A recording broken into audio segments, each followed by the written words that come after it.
Olá, meus amigos, meu nome é Eliane, sejam todos muito bem-vindos ao canal do Centro Espírita Irmã Rosa para mais essa exposição doutrinária.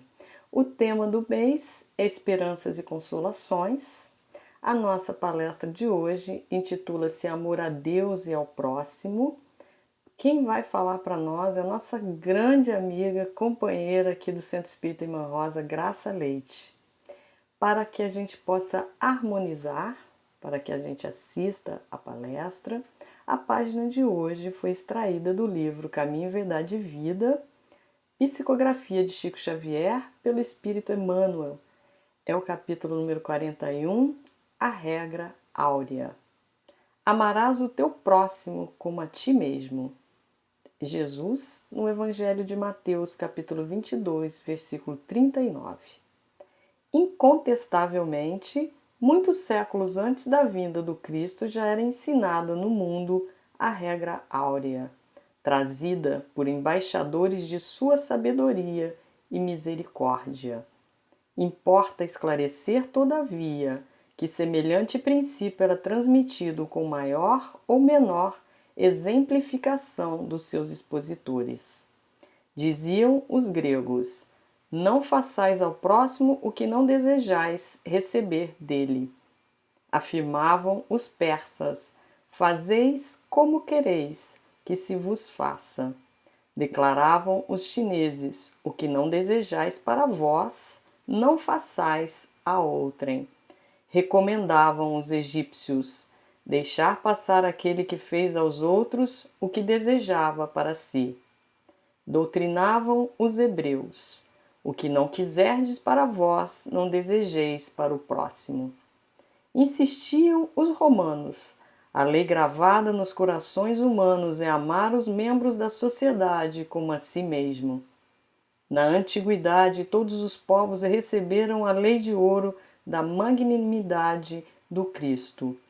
Profetas, administradores, juízes e filósofos, porém, procederam como instrumentos mais ou menos identificados com a inspiração dos planos mais altos da vida. Suas figuras apagaram-se no recinto dos templos iniciáticos ou confundiram-se na tela do tempo em vista de seus testemunhos fragmentários. Com o Mestre, todavia, a regra áurea é a novidade divina, porque Jesus a ensinou e exemplificou, não com virtudes parciais, mas em plenitude de trabalho, abnegação e amor, a claridade das praças públicas, revelando-se aos olhos da humanidade inteira. Vamos orar, meus irmãos. Queridos amigos e irmãos, vamos fechar os nossos olhos e agradecer profundamente ao nosso Pai de bondade extrema e de justiça perfeita, que no seu amor pela humanidade enviou o seu Filho querido Jesus para nos ensinar lições de amor ao nosso próximo, a todos aqueles que nos circundam e conosco convivem. A essas regras de amor e de bondade, de caridade que trouxe e exemplificou tão bem o nosso Mestre Jesus, agradecemos ao Pai. Agradecemos porque temos um norte, porque o Evangelho do Cristo é nossa bússola. Obrigado, Senhor, por mais essa oportunidade de estarmos aqui hoje e podermos ouvir as Suas palavras e gravar em nossos corações as Suas grandes lições e os Seus exemplos de amor. Pedimos a espiritualidade amiga da Casa da Irmã Rosa que intua nossa mísera graça, que fará uso da palavra. Senhor, para que essas palavras nos tragam muita coragem, muito consolo e que possamos finalmente aplicá-las em nossas vidas, como fez o nosso Mestre Jesus. Que a paz do Cristo esteja conosco, hoje e sempre. Assim seja, graças a Deus. Vamos ouvir então, agora, com muita atenção e com muito carinho, a nossa amiga e companheira Graça Leite. Meus queridos amigos, muita paz. Gostaria de iniciar dizendo da minha alegria de estar mais uma vez com vocês, estudando o Evangelho de Jesus à luz da doutrina espírita. O ano de 331 antes de Cristo jamais será esquecido por Jerusalém. Alexandre o Grande, ele conquista Jerusalém e a classe religiosa, ela se divide em duas: os saduceus e os fariseus. Os saduceus eram homens muito ricos. Eles faziam parte do sinédrio. Aliás, a maioria no sinédrio era de saduceus e ali ocupavam altos cargos. O sumo sacerdote era um saduceu. Eles eram detestados pelo povo, não tinham apoio do povo, porque eles apoiaram os gregos e na época de Jesus eles apoiavam os romanos. Os saduceus, eles não acreditavam na ressurreição e também aproveitavam a todo momento para testar Jesus, porque eles planejavam acusar Jesus de blasfêmia. Em uma oportunidade, eles então questionam a Jesus.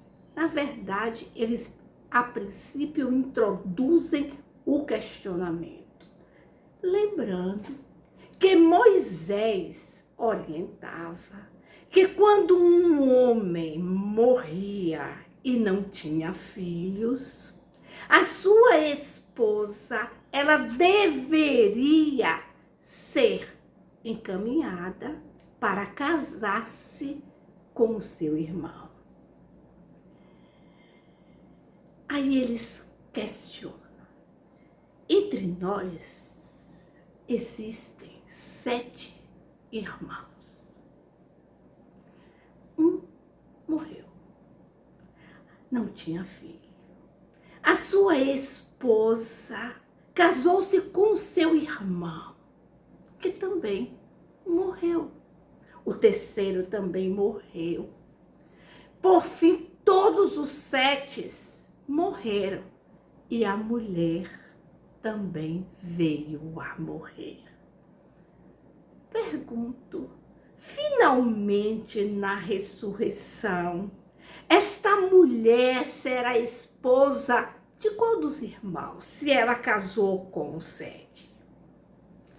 Jesus olhou para o saduceu e respondeu: vocês não entendem nada sobre a lei. Vocês não conhecem a lei. Na ressurreição, não existe ninguém que é encaminhada, que é dada para casamento para uma outra pessoa. Na ressurreição, todos vivem como anjos. Falando em ressurreição, diz Jesus, Moisés tanto ensinou e ele chamou a atenção que Deus falou: eu sou o Deus de Abraão, eu sou o Deus de Isaac, eu sou o Deus de Jacó. Aí diz Jesus, ele é Deus dos vivos e não dos mortos. Os fariseus, tomando conhecimento que Jesus aplicou o ensinamento e que deixou os saduceus sem resposta. Um que era perito na lei, porque os fariseus eram doutores da lei, eles conheciam a lei, se dedicavam a estudar a lei. Então um deles questionou a Jesus: Mestre, qual é o maior dos mandamentos? Mestre, qual é o mandamento mais importante? Esta não é um questionamento, este não é um questionamento tão fácil. É um questionamento difícil. Por quê? Porque os mandamentos se encontram nos 5 livros de Moisés e vão formar a Torá. Torá, em hebraico, quer dizer ensinar, apontar o caminho.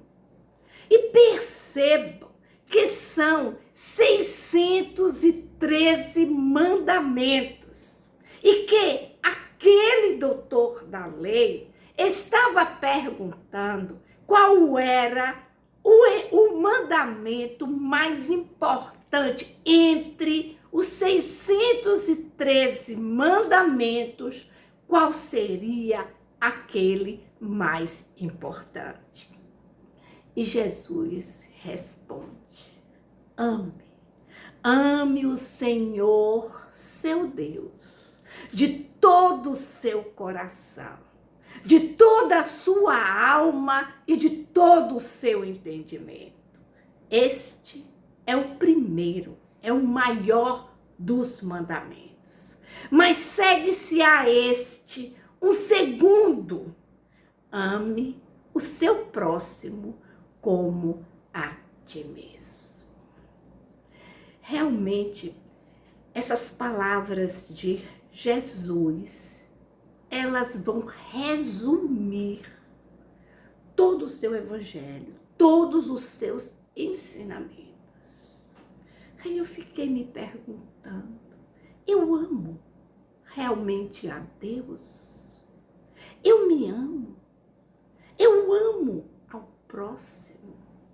Quais são os instrumentos do amor a Deus e ao próximo?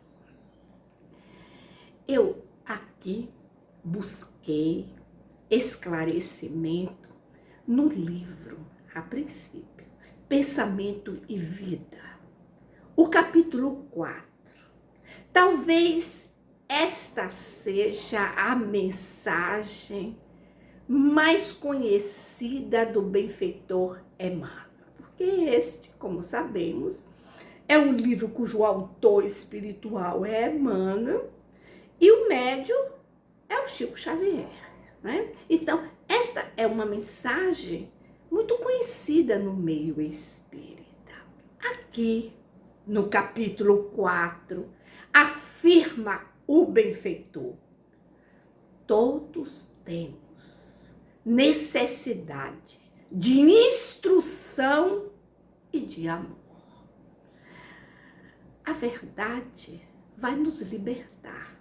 À medida que estudamos, à medida que vamos tomando conhecimento, à medida que vamos pondo em prática os ensinamentos de Jesus, nós vamos ascendendo moralmente, espiritualmente. Mas é indispensável se sentir amado, é indispensável amar, é indispensável aqui servir ao próximo. Caridade é o amor em movimento. Aí segue Emmanuel: estudar e servir são rotas inevitáveis na obra de elevação. Esclarece Emmanuel que 2 asas conduzem o homem à presença de Deus: uma alma é a sabedoria, uma asa é a sabedoria e a outra asa é o amor. Mas lembra, Emmanuel ele se utiliza muito de símbolos, ele tem uma metodologia própria para nos ajudar a compreender a sua mensagem. Então ele diz assim, a bondade é como um lago, cujas águas são cristalinas. As águas são capazes de saciar a sede do viajante. Mas este lago se encontra na sombra, escondido. É necessário saber o caminho para se chegar até este lago. Aí diz Emmanuel, a inteligência é como um poste de avisos. Ali existem instruções seguras, capazes de conduzir o viajante até o lago. Mas percebam que o poste, ele não é capaz de saciar a sede. Então, realmente, são duas asas que conduzem o viajante, o espírito, à condição de experimentar a felicidade incondicional, a condição de espírito bem-aventurado, que seria a bondade e a inteligência, a sabedoria e o amor. Nesta nossa jornada, são muitas as dificuldades. Se faz necessário a fé, a perseverança, a coragem. Aqui eu lembro o apóstolo Paulo, na primeira carta aos Coríntios, onde ele afirma que somos cooperadores de Deus. Nós somos coautores. Nós temos uma responsabilidade perante a humanidade, perante a Terra, perante a orbe que nos abriga neste instante. Porque à medida que evoluímos, nós deveremos contribuir para a evolução dos nossos irmãos e, consequentemente, da orbe da Terra. No livro Encontro Marcado, no capítulo 16, diz o benfeitor Emmanuel. Esse é um outro livro cujo autor espiritual é Emmanuel e a psicografia é de Chico Xavier.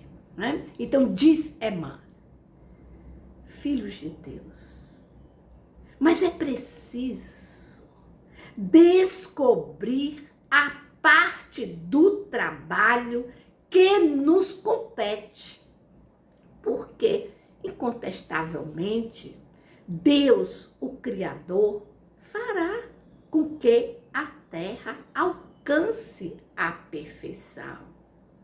Aí segue Emmanuel, na condição de filhos e criaturas de Deus no aprimoramento geral. Então é necessário identificar o que podemos fazer para contribuir com a obra de Deus, com o objetivo de Deus. Nós somos criados simples e ignorantes, mas com uma fatalidade que é atingir a condição de espírito bem-aventurado. E o espiritismo, ele procura despertar o ideal de superação das nossas más inclinações.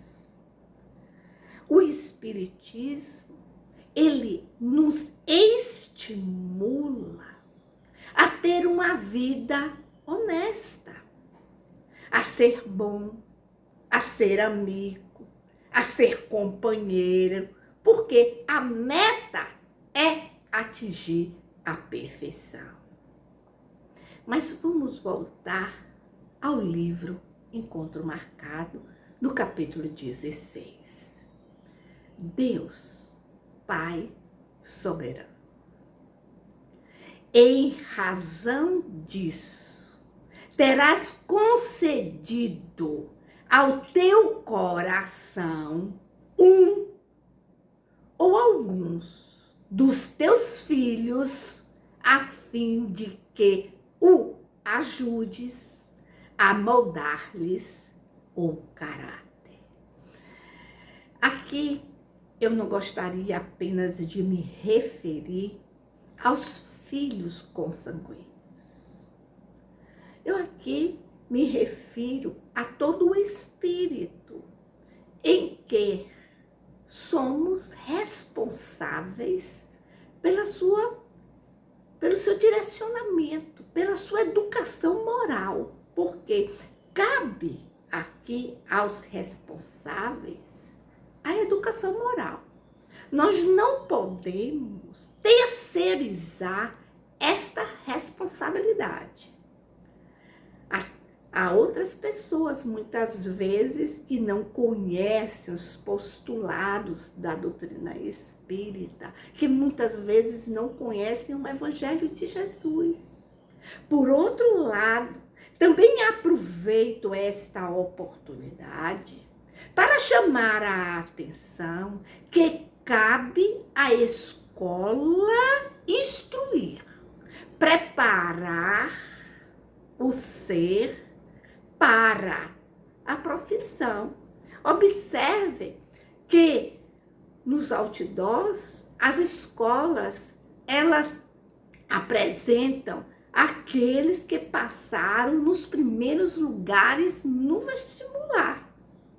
Não apresentam ali os caridosos, os honestos, não, os que estão preparados para a profissão, a vida profissional. É esta a responsabilidade da escola, muito diferente da responsabilidade dos pais, né?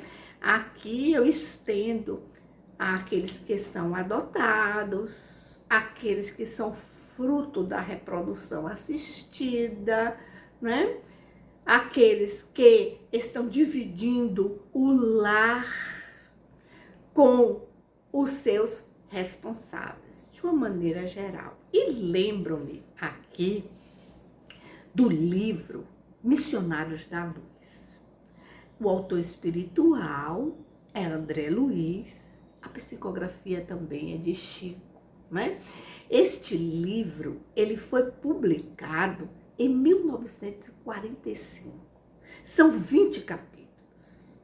Mas eu centro a minha atenção no capítulo 12, que fala sobre a reencarnação, o planejamento reencarnatório de Anacleta. Anacleta, quando encarnada, teve 4 filhos. Era responsável por 4 espíritos. Mas ela aqui não utilizou na educação a disciplina e encheu estes filhos de mimo. Resultado: aqueles 4 espíritos se encontravam em uma situação muito difícil no plano espiritual. Ela, por 40 anos, trabalhou no plano espiritual em benefício a estes espíritos e pleiteava reencarnar novamente na condição de mãe. Mas estava planejado que 2 desses filhos iriam reencarnar com deficiência física. Um com problemas mentais e uma filha também com problemas, mas que iria ajudá-la, porque estava planejado uma viuvez precoce. Então, nós estamos aqui percebendo a importância deste papel, de ser responsável na condução de espíritos, de filhos de Deus. Porque é assim que nós amamos a Deus e ao próximo. No livro Pensamento e Vida, também de Emmanuel e Chico, no capítulo 2, o benfeitor chama a atenção que a maternidade e a paternidade, com a maternidade e a paternidade, o homem e a mulher adquirem créditos na vida superior. No mês passado, nós falamos muito em família, mas neste momento eu considerei importante pensar alguma coisa, né? Aquilo que eu considerei mais importante para estas nossas reflexões do capítulo 4 e do capítulo 10 do Livro dos Espíritos, onde os abnegados amigos afirmam que é grande a influência dos pais para os filhos. Então é importante observar o nosso exemplo, porque nós ensinamos através do nosso exemplo que a maternidade e a paternidade é um dever e é também uma missão. Claro que seremos culpados se não, claro, houver um esforço nesta condução. Mas uma observação me chama muito a atenção. Os espíritos, eles também nos ensinam que, havendo este esforço dos pais e os filhos escolhendo um caminho mau, eles não serão os pais culpados. É o livre-arbítrio dos filhos. São espíritos também. Não é? Então, lembram também os espíritos que quanto maior for as dificuldades, maior será assim o mérito. Eu aconselho a todo aquele que tem filhos ou é responsáveis por outros espíritos a contemplação do capítulo 14 do Evangelho segundo o Espiritismo.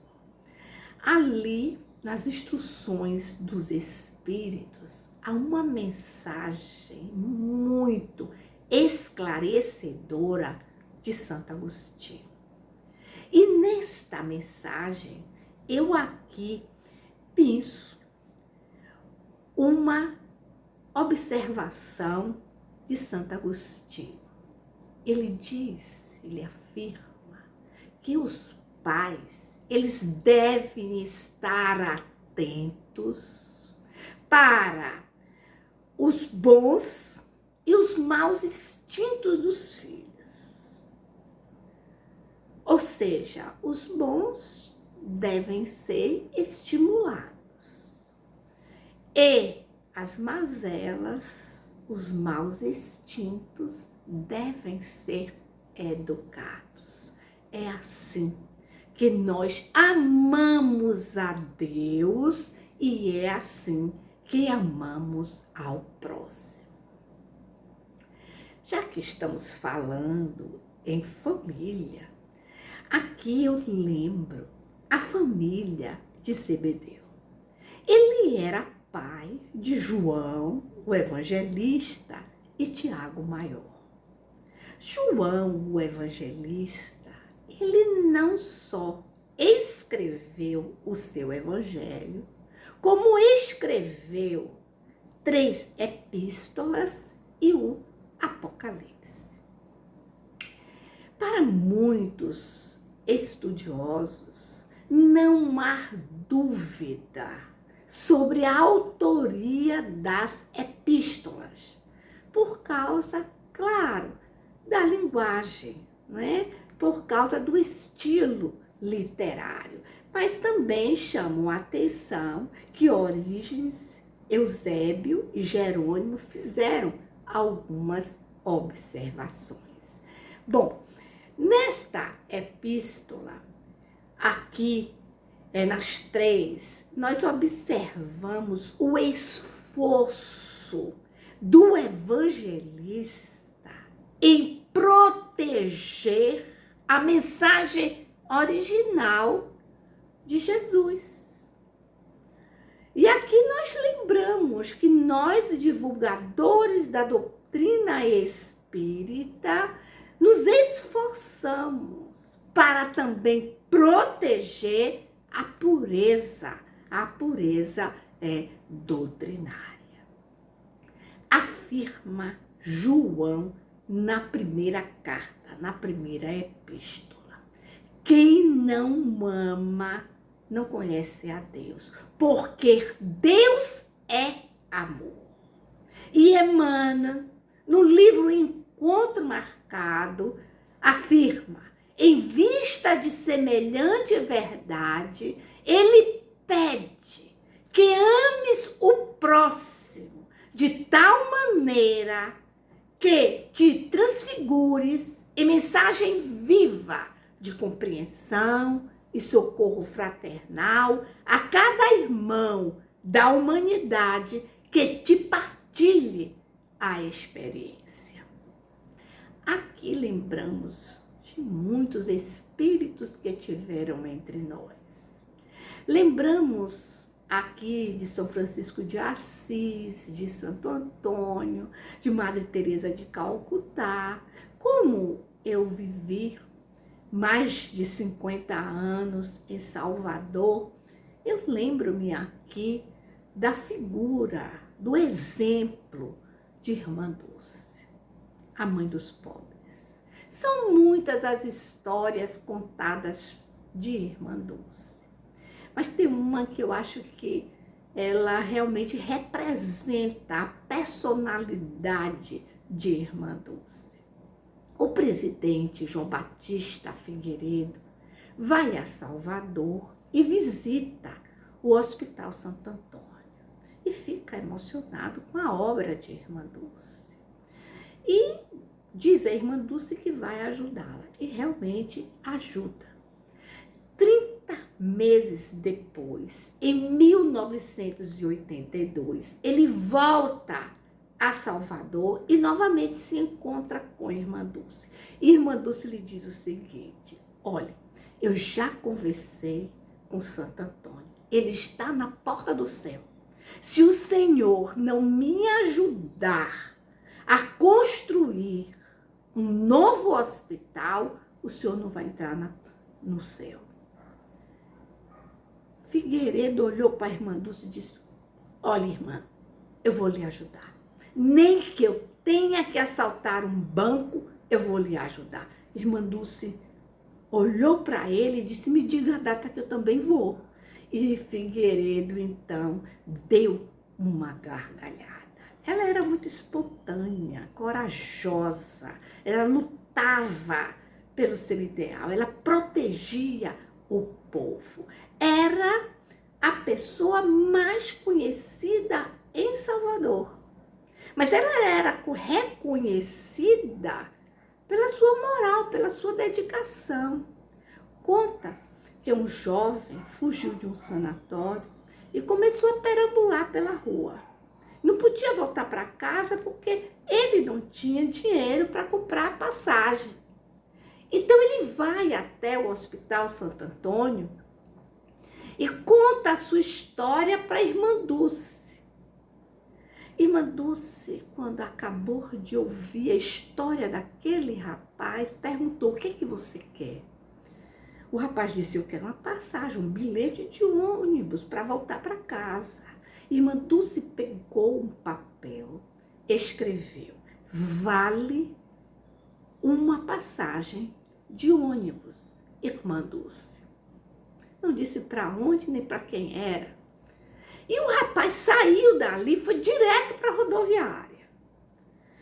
Quando o ônibus que iria para a cidade onde os pais moravam parou, formou-se uma fila e ele foi para a fila. Todos apresentaram o bilhete para entrar no ônibus. Quando chegou a vez dele, ele apresentou o papel com a assinatura de Irmã Dulce. O motorista olhou para o rapaz e mandou que ele embarcasse. Ela tinha realmente moral. Mas Deus é misericórdia. Diz Emmanuel, no livro Encontro Marcado, ele aguarda que adotes as normas de tolerância construtiva, perdoando quantas vezes se fizerem necessárias o companheiro que se terá desviado do caminho justo. É interessante, né? Mais uma vez a gente lembra de uma das obras de André Luiz. Agora, nos domínios da mediunidade, no capítulo 19, onde André Luiz, ele descreve aqui a assistência prestada ao casal Anésia e Jovino. Na verdade, Jovino, ele se encantou por uma outra mulher, começou um relacionamento extraconjugal. Jovino era uma mãe muito dedicada, era também uma filha dedicada, estava cuidando da mãe que estava prestes a desencarnar, mas Jovina não conseguia esquecer a jovem, a amante do esposo. O esposo estava ligado telepaticamente àquela jovem. É um exemplo clássico de obsessão entre encarnados. Aí diz Aulus que aquela situação estava acontecendo porque Anésia não conhecia a proteção do perdão. Este é um exemplo citado há tantos anos, mais de 60 anos, e que, na verdade, é muito atual, né? Nós sabemos aqui que o quanto que é difícil perdoar. Nós compreendemos, né? Mas realmente é um processo. Uma vez eu assisti um encontro de Divaldo com uma senhora com um problema muito semelhante. E que ela dizia, eu não consigo perdoar. Ele perguntou, a senhora planeja o revide? A senhora planeja, neste instante, prejudicar a outra? Ela disse, não, isso não.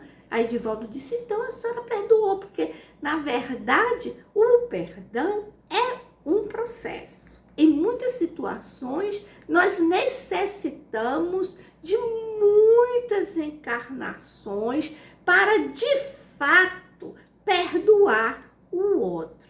Tenha paciência com o seu andar.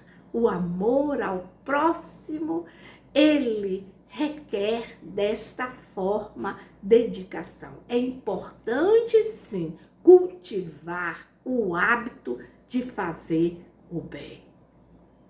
Caminhando para finalizar as nossas reflexões, eu lembro aqui de Saulo de Tarso, em Damasco.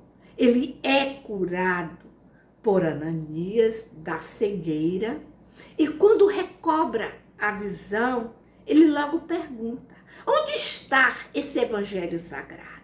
E Ananias então dá uma cópia de apontamentos de Levi e ele imediatamente se debruça com o objetivo de entender aquele evangelho. E Ananias então lhe diz, o Senhor lhe conferiu a tarefa de semeador. Tens boa vontade, mas procure ajuntar as sementes no mealheiro particular. Tudo começa em nós. Lembrando o livro Paulo e Estevão, aqui também o autor espiritual é Emmanuel, e o médium Chico Xavier. Emmanuel, ele introduz o livro com uma mensagem que ele coloca o título de Breve Notícia. Ali ele escreve, entre Paulo e Jesus, havia um abismo que o apóstolo soube transpor em decênios de luta redentora e constante. E este Espírito hoje faz parte da equipe do Espírito de Verdade. Ele responde à questão 1009 do Livro dos Espíritos, que fala da eternidade das penas. No Evangelho segundo o Espiritismo, nós observamos duas mensagens de Paulo, o apóstolo. No capítulo 10, sobre o perdão, e no capítulo 15, sobre caridade. O ponto final. O ponto final fica, como sempre, como um questionamento. Você é uma nova criatura? Lembrando Paulo, na segunda carta aos Coríntios, todo aquele que está em Cristo é uma nova criatura. Meus amigos internautas, que alegria ter estudado com vocês, ter feito reflexões em relação a amar a Deus e ao próximo. As ações valem mais do que as palavras. Muito obrigado por terem me ouvido. A seguir, nós vamos publicar um áudio onde será proferida a prece final e a fluidificação das águas. Muita paz para todos.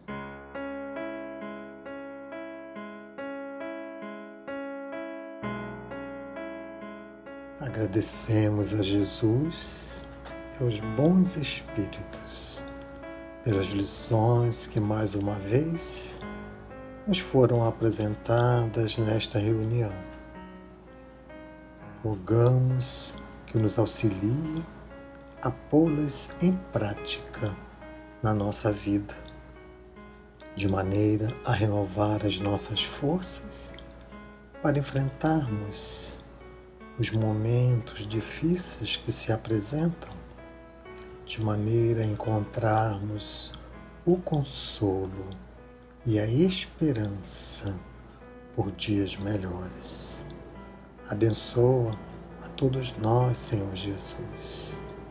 Envolva-nos em paz, em harmonia, que neste momento todos os lares aqui conectados possam receber as irradiações dos seus mensageiros que nos dirigem.